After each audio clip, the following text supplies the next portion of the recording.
Ayrton Senna não conheceu. Aliás, sabe o que Senna não conheceu? E mudou parte do mundo. Ele não conheceu um mobile como esse, que é de 2010.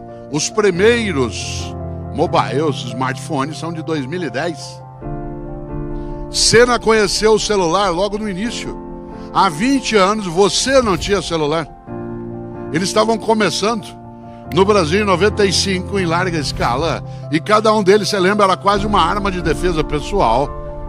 Você trocava o pneu do carro escorando com a bateria dele. Em 20 anos ele fez zuf. Esse que está na minha mão agora. Manda e-mail, recebe e-mail, tem 6 mil músicas, tem GPS, tem cotação da bolsa, grava foto, grava filme, tem a minha temperatura, calcula meu batimento cardíaco, tem a minha instrução sobre o tempo e a temperatura e, se precisar, faz ligação. Você está rindo? Meu aluno não usa isso para falar, ele usa para escrever. Eles reinventaram o telégrafo. Quer falar com teu filho agora? Liga para ele e não responde. Manda uma mensagem e ele responde. Eles não usam isso para falar, eles usam para escrever. Aliás, você sabe quando alguém é idoso porque ele está com isso no ouvido. Ninguém, atenção, ninguém com menos de 20 anos de idade põe isso no ouvido. Pôs no ouvido tem mais de 20 anos, já está idoso. E eles fazem uma coisa incrível, escrevem com um único dedo, que é o polegar. Durante séculos na história da humanidade nós usamos o dedo indicador para as operações técnicas. Agora é o polegar. No volante do carro, o acerto do espelho, a mexida no banco, a marcha em alguns veículos, o acerto do som do rádio. E nós habituados a ficar com esse dedo. Tanto que quem é idoso como eu não consegue fazer com o polegar. Segura com a mão e faz com a outra. Até de costas, parece uma galinha balançando. Você diz, ué, e o que isso tem conosco? Mudou o modo de comunicação. A nova geração que está vindo, ela está habituada a ler e escrever. Eu falava antes com a diretoria ali na outra sala, 40% dos meus leitores hoje, de acordo com as livrarias, têm menos de 18 anos de idade. Eu sou professor de filosofia. Onde eles me conheceram? Na internet. Por que eles voltaram a ler? Porque eles se interessam aos 15, 16 anos de idade por algumas coisas por conta dos blogs, do Twitter, do Facebook. E ele começa a entrar num circuito que antes não se tinha e agora se tem. Olha a mudança e a velocidade. Você que gere pessoas e negócios, preste atenção na nova geração. Ela está vindo, voltando um pouco a ler outra vez. E escrever. Aí você fala, mas Cortella, eles escrevem errado, porque eles escrevem VC em vez de você. Ah, é? Há 300 anos eu diria vossa mercê. Há 200 anos eu diria vós mercê. Há 100 anos nós passamos a dizer e escrever você. Eles escrevem VC. Pode-se incorporar ao padrão culto de linguagem ou não. Assim como vossa mercê virou você, pode ser que você vire VC. Cautela para no mundo de mudança não ficar ultrapassado, com a cabeça num tempo que já foi. Já assim que tá vendo? Por isso que a gente tem que mudar. Atenção, a gente tem que mudar, mas não tem que mudar tudo. A gente tem que mudar só aquilo que não tem mais vitalidade. Eu, Cortella, estou falando aqui há algum tempo, fazendo uma coisa que é antiga, mas não é velha. Uma aula expositiva. Sem PowerPoint, sem data show.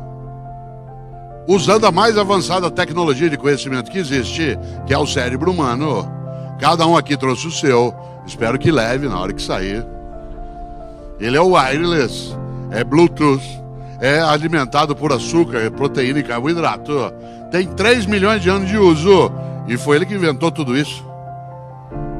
Por isso, uma aula expositiva pode ser feita. Ah, não, no mundo de tecnologia. Claro que pode, eu estou fazendo aqui. Uso eu o PowerPoint da Data Show? Claro, quando precisa. Para essa eu não preciso. Para esse tempo eu não preciso. Por isso, não confunda antigo com velho. Há coisas que se mudam, outras não. Mas é preciso começar. Nós estamos no outro mundo. Você não conheceu internet. E a nova geração usa isso para escrever. Tem gente nesse auditório que fez curso da datilografia. Ficou horas e horas. ASD, FG, CLK, JH. A SDFG, CLK, espaço. Guardou o diploma num quadrinho, escreveu no currículo exímio datilógrafo: teu pai falou, se eu não fizer curso de datilografia, você não vai ser ninguém na vida. Mudou tanto, que eu vou contar uma coisa que talvez você não imagine.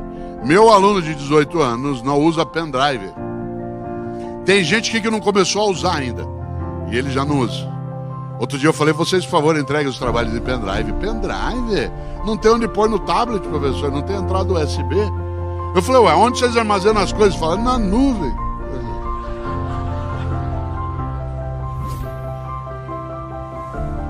De nada adianta, eu sou professor titular da PUC São Paulo, 20 anos na Fundação Dom Cabral em Belo Horizonte, dei aula na GV durante 15 anos e não há lugar marcado no futuro. Não há lugar marcado no futuro nem para pessoas, nem para empresas, nem para time de futebol. Se vocês imaginarem, mudou no futebol, mudou no negócio, mudou nas nações. O Brasil, vocês imaginaram, em 2010, o Brasil 2010, vendendo para todo lado, linha branca, gente fazendo cruzeiro, uma coisa que dá uma saudade danada, caos aéreo, aeroporto lotado de gente, gente tomando iogurte, né? Vocês já imaginaram? Gente atrás das coisas, comprando carro em 80 vezes. 7 anos depois, nós estamos numa outra condição. A gente estava começando a decolar nas últimas 3 semanas. Aí a carne nos pegou. E de repente muda. E quando você está começando a avançar, a Inglaterra diz que vai sair da Comunidade Europeia. E aí tem um atentado. Claro, a velocidade da alteração exige que você esteja o tempo todo não preparado apenas. O mundo que muda exige não que você esteja partindo de modo contínuo, mas preparado para partir. Não mudando o tempo todo, mas preparado para mudar, se for necessário. Exemplo concreto, e eu volto exatamente, né, a esse polo. Quem diria a nova tecnologia, aquilo que é o novo modo de pensar, de fazer. Nessa hora, quero lembrar uma coisa para você. Mudar é complicado, mas acomodar é perecer. O André, meu filho que tem mais idade, que tem 40 anos... 40 anos tem o André. Quando ele tinha 18 anos de idade, um dia ele estava fechado no quarto dele em São Paulo, onde moramos, ouvindo rap. Eu gosto de rap, mas não é qualquer rap que eu gosto. E eu estava na sala em casa ouvindo ópera. Eu gosto de ópera, mas não é qualquer ópera que eu gosto. Música boa para mim é aquela que me emociona. Se ela me emocionar, tanto faz qual é a música. Quem aqui gosta de ópera sabe que ópera a gente ouve um pouquinho mais alto.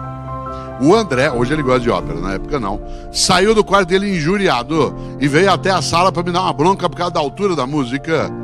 Aliás, eu estava ouvindo uma área do Puccini magnífica, chamada Mio Babino Caro, meu papaizinho querido, que é para soprano, não posso cantar aqui, pelo óbvio eu não sou, mas que foi gravado um dia por Maria Callas, a maior na história. Eu até dou risada porque tem gente que põe essa área em cerimônia de casamento na igreja, na hora da bênção das alianças. E ou a pessoa não entende de ópera, ou ela entende muito de casamento, porque a área fala de uma menina que vai se matar. Esse é o conteúdo da música.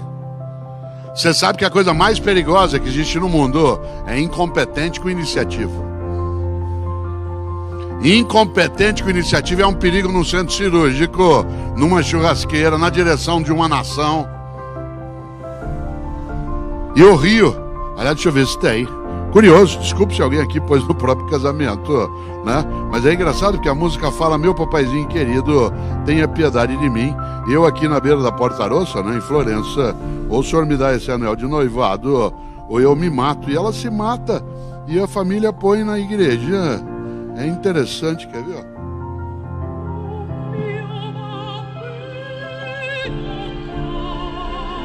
Ó, meu papaizinho querido, tenha piedade de mim. Eu aqui na beira da Porta Rossa, ali no Rio Arno, em Florença. Ou o senhor me dá esse anel de noivado, ou eu me suicido. E ela se mata. E a família põe na igreja. Deve ser premonição. Eu ouvindo ópera, o André ouvindo rap. Ele saiu do quarto dele, veio até a sala e falou: pai, pelo amor de Deus, desliga isso, pai. Isso lá é música. Eu disse: André, meu filho, que pena. Você aos 18 anos de idade já está ficando vítima da indigência mental. Você aos 18 anos de idade fechou tua cabeça para aquilo que é diferente do que você já conhece. Você aos 18 anos de idade acha que a única maneira de fazer as coisas é como você já fazia. Você aos 18 anos de idade está ficando incapaz de renovar teu conhecimento. Você aos 18 anos de idade está ficando impermeável a ir além do lugar onde você já estava. Você aos 18 anos de idade está ficando refém da pobreza das ideias. Ele falou: pai, você está ficando louco. Eu falei: André, eu tô ficando louco, você tá ficando velho. Não confunda idoso com velho. Idoso é uma pessoa que tem bastante idade. Velho é aquele que acha que já sabe, que já conhece, que não precisa mais aprender. Idoso é uma pessoa de 65, 70, 80 anos de idade. Velho você pode ser com 15 anos de idade, 20, 40, 70. Tem menino de 15 anos de idade que já tá velho. Cheio de certeza. Acho que já sabe. Aliás, ele acha que ele que fundou o mundo, que o mundo começou com ele. Tem gente de 40 anos de idade que já está velha. Tem gente de 70 que não envelheceu. Não confunda idoso com velho. Num mundo de mudança e velocidade, o maior risco é ficar velho. Velho na prática, velho no negócio, velho na maneira de fazer, velho na capacidade de aprender. Por isso, um museu, ao contrário do que pensam os tolos, não é um lugar para coisa velha. Lugar para coisa velha é lixo ou reciclagem. Museu é um lugar para coisa idosa, porque o idoso tem valor. Eu ensino filosofia.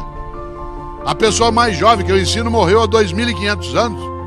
Platão, Aristóteles, Heráclito, Parmênides, Zenão, Anaxágoras, Anaxímenes, Tales, Pitágoras. Como é que eu ensino alguém que morreu há 2.500 anos para um menino que nasceu em 1998?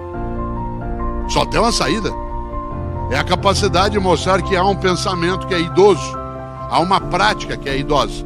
Hoje à noite vocês vão assistir a um show de Fernando Sorocaba, que vão vir aqui cantar ao vivo. Você quer coisa mais antiga do que música ao vivo? É antigo, mas não é velho. Tanto que se der a gente lota. Eu só não fui convidado pela diretoria, porque eu tenho uma outra atividade. Senão eu estaria. Você quer coisa mais antiga do que teatro? Minha mulher é diretora de teatro, dirige o Teatro da FAAP em São Paulo, né, há 20 anos. Então agora fazer lá o espetáculo Rock Santeiro, né, do Dias Gomes, que é um musical agora, como era na origem quando o Rock Santeiro fez, né, a peça. Fica lotado. Você quer coisa mais antiga que teatro? Eu sou comentarista da Rádio CBN. Você quer coisa mais antiga do que rádio? Nesse auditório as pessoas passam mais horas no dia ouvindo rádio do que assistindo televisão. Por causa do trânsito, por causa do deslocamento. Você quer coisa mais antiga do que circo? E aí tem o Circo de Soleil, que é caro a beça. Vende ingresso com 1 ano de antecedência. E as pessoas pagam e vão. O que eles fizeram? Reinventaram. É um circo que não tem outros animais, exceto os animais humanos. É um circo que encanta pela música, que não tem crueldade em relação a outros seres. Ah, mas o circo não tem mais lugar. O Circo de Soleil é o maior espetáculo e é caríssimo. Quando você ganha um ingresso para ir ou compra, é coisa de R$300 no mínimo. Você diz: ah, o circo não tem mais lugar. Claro, atenção, não confunda idoso com velho. Você vai jantar em São Paulo amanhã à noite, você não entra no restaurante porque está escrito na porta: temos os melhores fornos micro-ondas de São Paulo. Mas se tiver escrito que tem fogão a lenha, você entra. Por isso, cuidado. Inovar não é sempre criar o inédito. Muitas vezes inovar é dar vitalidade ao antigo. Isto é, aquilo que se provou correto. Na vossa atividade, na atividade especialmente do varejo, na capacidade de distribuição, tem coisas que são antigas, mas não são velhas. O contato pessoal, o conhecimento do mercado, a customização. Mas tem coisas que são ultrapassadas, que é o não uso de uma tecnologia mais estruturante, a incapacidade de renovar a mensagem daquilo que se faz. Há dificuldade de alguns entenderem que nenhum de nós é pronto. Há pessoas que caem numa armadilha, há gente que acha que ela já é perfeita. Em latim, perfeito significa feito por inteiro, feito por completo, isto é, terminado. Só tem um tipo de humano perfeito, o cadáver, porque ele não pode mais se modificar. Por isso, cuidado para não ficar velho. O problema não é se você conheceu o Ayrton Senna, é se você deixou a cabeça lá. O problema não é se você fez curso de datilografia. Isso pode indicar apenas que você é antigo ou antiga. O problema é se você deixou a cabeça lá. No mundo de mudança de velocidade, qual é o maior risco? Você ficar prisioneiro do mesmo. A mesma praça, o mesmo banco, o mesmo jardim, as mesmas flores. Aliás, existia no antigo Orkut. Antigo Orkut. O Orkut é de 2004. Foi fundado junto com o Facebook. Desapareceu.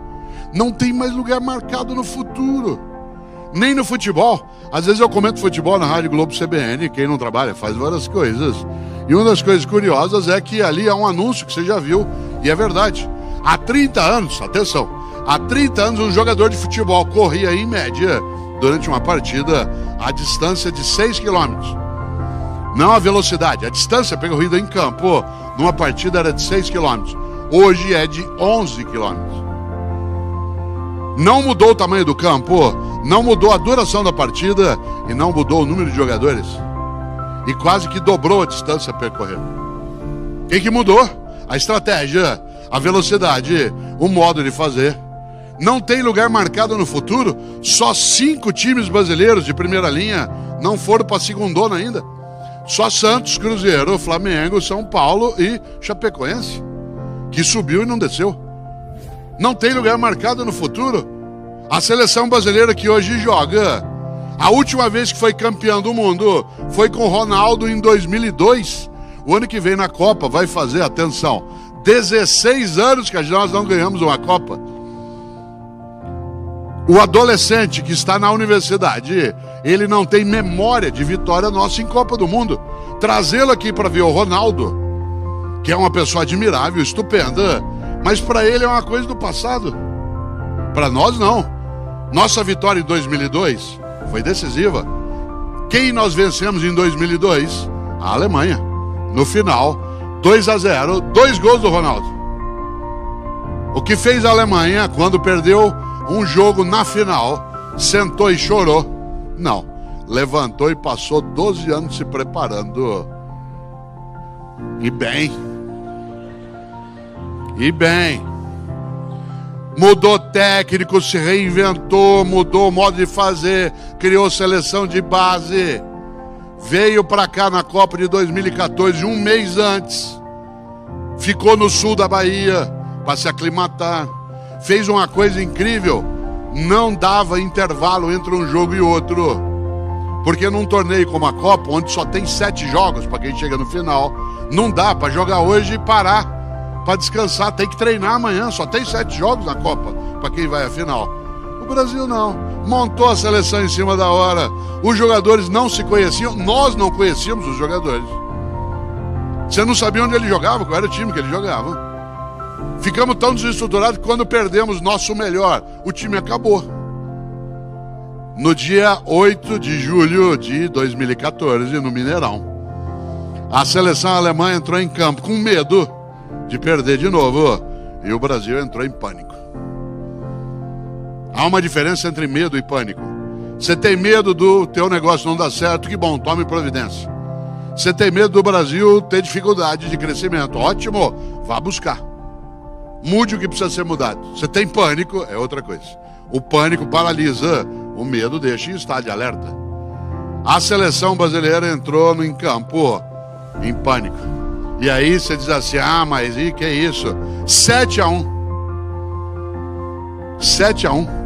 Meu filho mais novo, Pedro, é repórter da Sport TV e ele não assina Cortella, para não ser perseguido, assina Pedro Mota. E o Pedro estava lá no Mineirão, no dia do jogo Brasil e Alemanha, cobrindo o jogo no gramado. Aliás, ele teve a chance de cobrir vários jogos do Brasil no gramado, ver vários jogos do Brasil no gramado. Uma chance que só ele e o Fred tiveram, né, de ficar ali no campo. E é interessante, porque o Pedro disse, pai, o Brasil está em pânico. Mandou um SMS para mim, eu falei, é verdade. O mundo muda e muda com velocidade. Os pentacampeões do mundo, numa Copa no seu país, que não acontecia desde 1950, tomamos de 7. Você já imaginou Não é à toa que a gente precisa lembrar. Mudar é complicado, mas acomodar é perecer. A seleção brasileira agora se renovou e a gente tem mais expectativa. Nós estamos hoje, como você sabe, a 1 ponto da classificação. Até o ano retrasado nós estávamos achando que nessa nós não íamos. Agora nós já estamos um pouco mais tranquilos. Pode o Tite sentar e sossegar? Não. Ele tem que reinventar. O futebol mudou. Há 40 anos havia um jogador estupendo que muita gente conhece, que era o Gerson, um meia esquerda que jogou no Botafogo, no São Paulo. Ele jogava quase parado, ele fumava 4 maços de cigarro por dia. Chegou a fazer propaganda do Vila Rica. Não dá para fazer isso hoje. Romário jogou anos parado ali na área, esperando, de olho fechado. E era genial, a bola caía no pé dele, era gol. Qual posição joga o Romário? Agora não tem. Qual posição joga o Neymar? Todas. Qual posição joga o Messi? Todas. Você olha, ele está na área, está na ponta esquerda. Romário não faria o que, por exemplo, faz hoje Neymar, que é ele bate escanteio, Neymar. O Messi bate escanteio. Quando que um artilheiro ia se dispor a bater escanteio? Se ele é artilheiro, ele tem que estar lá para fazer gol e subir. Não, joga pro time. Por isso que o Barcelona tem a capacidade que tem. Aquele que é o melhor serve. Você já imaginou? Que mudança? Atenção, não há lugar marcado no futuro, inclusive no futebol. Não mudou o tamanho do campo, não mudou a duração da partida, e exceto no São Paulo não mudou o número de homens em campo. E ainda assim, porque Rogério Ceni também joga, se vocês imaginarem, passou de 6 para 11. Você diz, ué, e nós com isso? Muito? Cuidado para não ficar prisioneiro do mesmo. A mesma praça, o mesmo banco, o mesmo jardim. Como eu disse, havia uma comunidade no Orkut chamada Eu Tenho Medo do Mesmo. Eu dela fazia parte. Aliás, o Orkut em 2011 tinha 55 milhões de seguidores. Olha só. A sobrevivência não é do mais forte, é do mais apto. E ele será forte se ele for apto. Não é que ele se for apto, ele será forte. Nesse sentido, a perenidade vem nisso. Essa comunidade Eu Tenho Medo do Mesmo, eu participava dela. Não sei se chegaram a ver, porque Eu Tenho Medo do Mesmo. Ela era inspirada naquela placa que fica na porta de alguns elevadores que diz: antes de entrar no elevador, verifique se o mesmo encontra-se ali parado. Imaginou se abre a porta do elevador e o mesmo está lá dentro te esperando, pronto para te pegar. Tem gente que tinha que ter uma plaquinha dessa na cabeça. Antes de entrar, verifique se o mesmo encontra-se ali parado. Atenção. Quero aproveitar esses teus 15 minutos de desespero para pensar exatamente nessa direção. Já faz 45 que eu estou falando e você nem notou, olha só. Você estava cochilando. Quem diria, fazendo uma coisa que é antiga, mas não é velha, e que é inovadora, isto é inovadora porque é uma palestra artesanal. No mundo de tecnologia, é claro que eu posso fazer coisas que remontem a algo que é antigo, mas não é velho. Isso vale nos negócios, por isso, cautela, quando a gente fala em mudança, não é, como diria Odorico Paraguaçu, um mudancismo desenfreado. É mudar o que tem que mudar. Eu, Cortella, preciso ter com meus alunos blog, comunidade de informação, uso da internet no que fazemos, mas tem coisas que eu não tenho de alterar. Nesta hora, quero lembrar, mudar é complicado, mas acomodar é perecer. Por exemplo, mudar é tão complicado que tem gente nesse auditório que dorme do mesmo lado da cama há 10, 20, 30 anos. Viaja, fica sozinho no hotel, deita daquele lado da cama, quase encolhido, como se tivesse uma multidão do outro lado. Tem gente que senta em casa para comer no mesmo lugar há 10, 20, 30 anos. Chega uma visita na tua casa domingo, senta onde você está habituado a sentar, você nem come direito. Está acostumado a comer olhando para uma parede, aparece um espaço aberto. Não tem lugar marcado aqui, as pessoas sentaram onde desejaram. Se a gente voltasse para cá hoje à noite, é provável que você tentasse sentar onde você está agora. E se chega alguém aqui hoje à noite, a hora que você viesse, e alguém está sentado onde você está sentado agora, você não fala nada por educação. Mas você pensa, ué, o que ele está fazendo no meu lugar? Cuidado, na vida é preciso ter raízes e não âncoras. A raiz alimenta, a âncora imobiliza. A raiz é aquilo que te alimenta, a âncora te imobiliza. A pessoa que tem âncora fica, no meu tempo. Se eu pudesse. O mercado não é mais como era, é óbvio. É a mesma coisa que eu, professor, dizer, os alunos de hoje não são mais os mesmos. É claro que não são. Dizer isso é só sanidade mental. Doença é eu saber que não são os mesmos e dar aula do mesmo jeito que eu dava há 10 anos ou há 20. Eles ao conhecer Ayrton Senna, eles não imaginam que alguns de nós não tínhamos, até há 10 anos, não tínhamos DVD, que quase ninguém mais tem, porque hoje você tem o serviço de streaming. Vários de nós aqui começamos a comprar aparelho de DVD em casa há 10 anos, em 2007. Até lá a gente quase não tinha, era caro demais. Onde você assistia filme até há 10 anos em casa? Num videocassete. Tem gente nesse auditório que comprou videocassete num consórcio. Um Sharp de 2 cabeças. Mais cabeça que a família toda. Aí veio o DVD. Quanto custa hoje o aparelho de DVD? Nada. Há 10 anos o aparelho de DVD custava R$700. Hoje você assina uma revista, ganha um aparelho de DVD. Compra um caixa de banana, outro aparelho de DVD. Há 10 anos, se alguém dissesse, quem ficar aqui no Congresso da Brandilã até o final, vai haver o sorteio de um aparelho de DVD, ficava todo mundo. Falar isso agora não fica um. Aliás, a gente usa 10 anos DVD, tem gente nesse auditório que não sabe usar ainda. Você quer assistir o filme em casa domingo, sabe o que você faz? Chama o teu guri, teu menino de 10 anos e fala assim, arruma essa porcaria aí pra mim. Aí ele vai lá e põe e faz uma coisa cruel com você. Ele vai embora antes que acaba. Aí você fica olhando aquilo, falando, na hora que acaba, você fala, como é que será que faz isso aqui? Será que tem que rebobinar? Tem gente nesse auditório que pagou multa porque não rebobinou fita VHS. Atenção, você não tá velho porque você rebobinou fita VHS. Você tá velho se você deixou a cabeça lá, a prática lá. Se você ficou ancorado. O que o meu aluno assiste? Por exemplo, meu aluno não assistiu Titanic, que ele nasceu em 98, Titanic é de 97. Meu aluno não assistiu, você imaginar, Avatar. Ele era criancinha. Para muitos aqui, Avatar é um filme contemporâneo de agora. Você já imaginou? Você diz, ué, e o que isso tem com isso? Como é que eu dou aula para ele? Eu tenho que me preparar. Que música ele ouve? Que filme ele assiste? O que o emociona? Meu cliente, aluno, ele se emociona com o quê? Para isso eu tenho que me preparar. Por exemplo, eu cortei a lã, 42 anos de docência, palestra, e todo dia eu ouço música, sem exceção.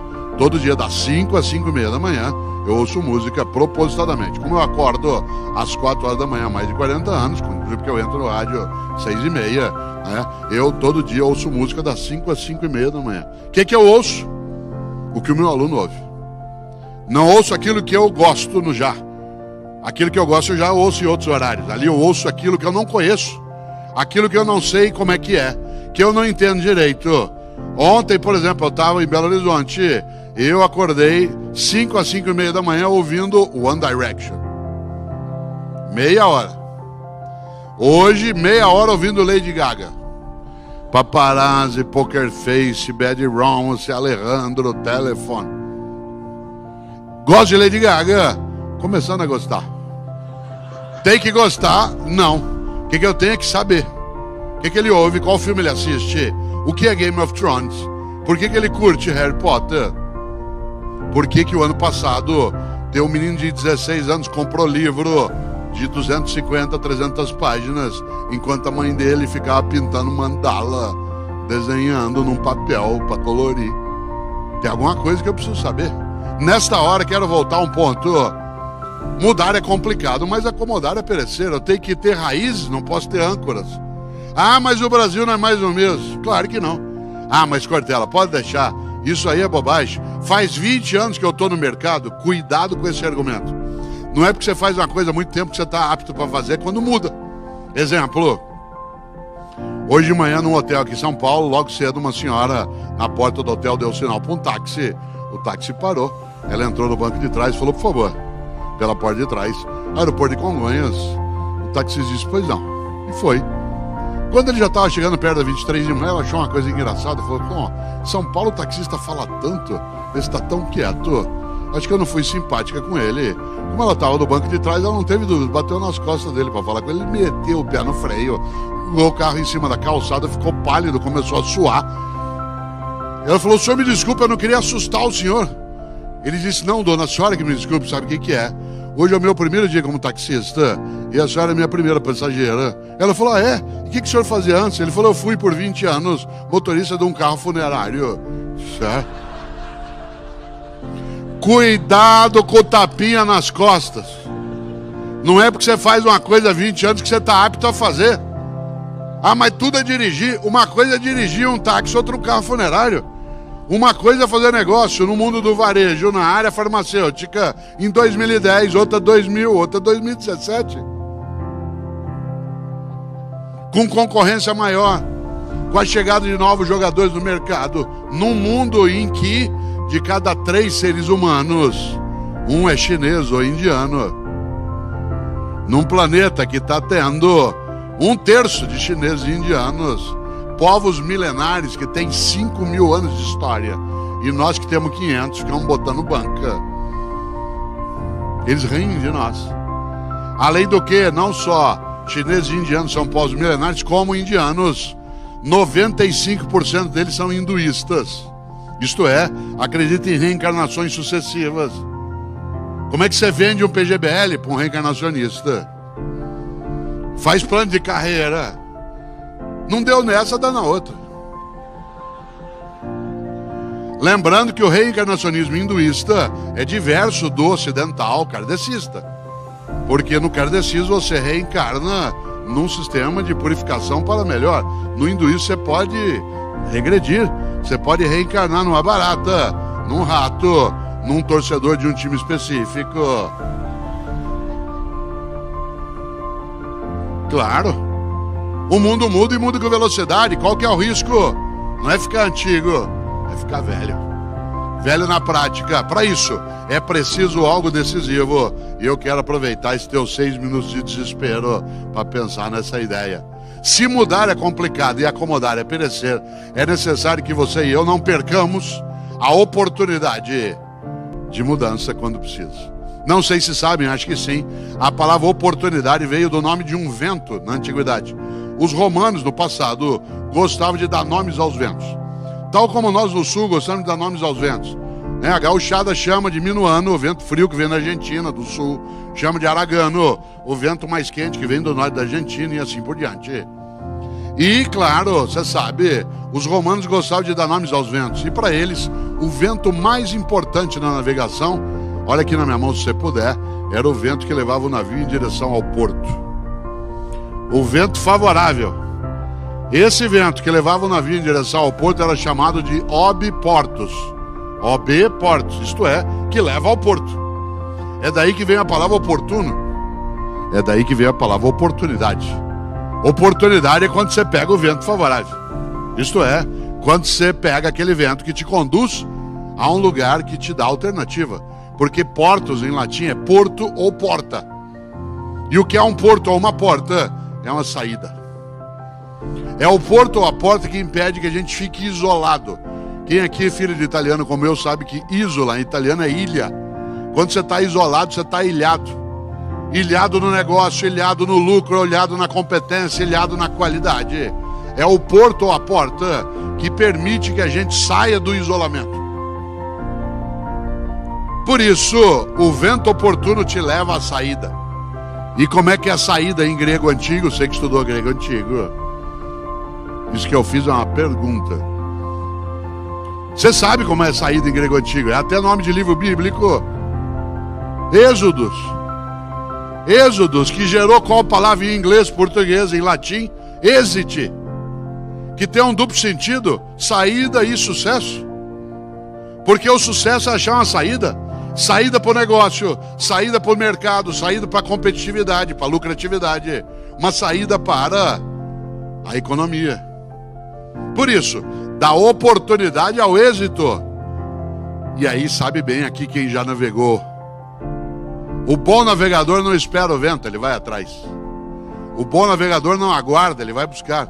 O bom navegador não tem como lema Zeca Pagodinho, que é uma delícia pro lazer, é bom demais para uma festa, mas é um perigo pro negócio, que é deixa a vida me levar, a vida leva eu.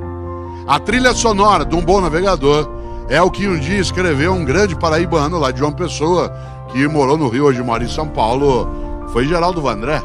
Quando ele cantava, você lembra, quem sabe faz a hora, não espera acontecer. Não espera acontecer, vai buscar. Ah, mas Cortella, o mercado não tem jeito. Os romanos diziam, a sorte segue a coragem. A sorte segue a coragem. Como esse cara tem sorte que eles estão vendendo, que eles têm a coragem. Coragem do quê? De buscar, de fazer. De ter algo que é audácia. Audácia. Não confunda audácia com aventura. Uma pessoa audaciosa é aquela que estuda, avalia, prepara e vai. Aventureiro é vamos que vamos. Primeiro a gente enlouquece, põe um X ao final de cada nome de empresa, depois a gente vê como é que fica. Aí fica no Bangu. Já imaginou? A audácia é diferente de aventura. Pense num brasileiro audacioso. Amir Klink. Todo ano ele pega o barquinho dele lá no litoral sul do Rio, Paraty 2. Vai pro Polo Sul, fica 3 meses e volta vivo. Mas ele já foi o ano passado, ele estuda de novo, ele vai atrás, ele sabe que pode mudar. Coisas ele aprendeu, ele leva adiante. Isso é audácia. Tanto que ele volta vivo. Pense num brasileiro aventureiro. Infelizmente, um conterrâneo meu, aquele padre paranaense dos balões, morreu, o corpo foi parar no Rio de Janeiro, com 2 aparelhos de GPS grudados no corpo, sem bateria. Aventureiro, não sabia o que estava fazendo. Aliás, falaram para ele, padre, não faça isso. Vai bater um vento amanhã, Antonina. O senhor vai ser desviado. Ele disse a frase dos tontos, que é, pode deixar, eu sei o que eu faço. Fala, mas padre, cuidado. O senhor pode ter algum problema. Eu não tenho medo. Aliás, ele disse, Deus falou comigo e disse que eu posso ir. Eu sou da área também de ciência da religião. Na nossa área, a gente diz que enquanto você está falando com Deus, você está na área da teologia. Quando você acha que ele responde diretamente, é psiquiatria. O número de vezes que Deus parou para falar com alguém, não que você o acolheu, mas que ele parou para falar, não foi tão grande assim na história. Nessa hora, quero lembrar, nesse teu 1 minuto e meio final, antes de qualquer coisa, mudar é complicado, mas acomodar é perecer. Hoje, posse de Duarte da Costa como nosso segundo governador-geral, em 1531, quero lembrar, o maior perigo no mundo como o nosso é você adotar como teu grande inspirador e patrono o Mendes Sá, nosso terceiro governador-geral. Lembre-se do Mendes Sá. Cuidado com o Mendes Sá. Um dia uma professora de História do Brasil estava dando aula sobre os governos gerais. Falou sobre o Tomé de Souza, falou sobre o Duarte da Costa. Quando ela estava falando sobre o Mendes Sá, ela viu que tinha um aluno distraído lá no fundo. E para pegá-lo, claro, como a gente é capaz de fazer, virou e falou assim, Paulo, o que fez Mendes Sá? Ele disse, fez o que pôde. Cuidado com Mendes Sá. Gente, está difícil o mercado, eu faço o que eu posso. Gente, nós precisamos criar maior competitividade, eu faço o que eu posso. Gente, o varejo está, o que eu posso fazer? Cuidado, é preciso lembrar que há 2 modos de dizer a frase. Uma, e aí eu vou concluindo, que é o modo desarmado, entristecido, acovardado, que é eu faço o que eu posso. O outro é eu faço o que eu posso, isto é, não deixo de fazer o que pode ser feito. Há uma diferença entre eu faço o que eu posso e eu faço o que eu posso, isto é, não deixo de fazer o que pode ser feito. Por isso, quem sabe, faz a hora, não espera acontecer.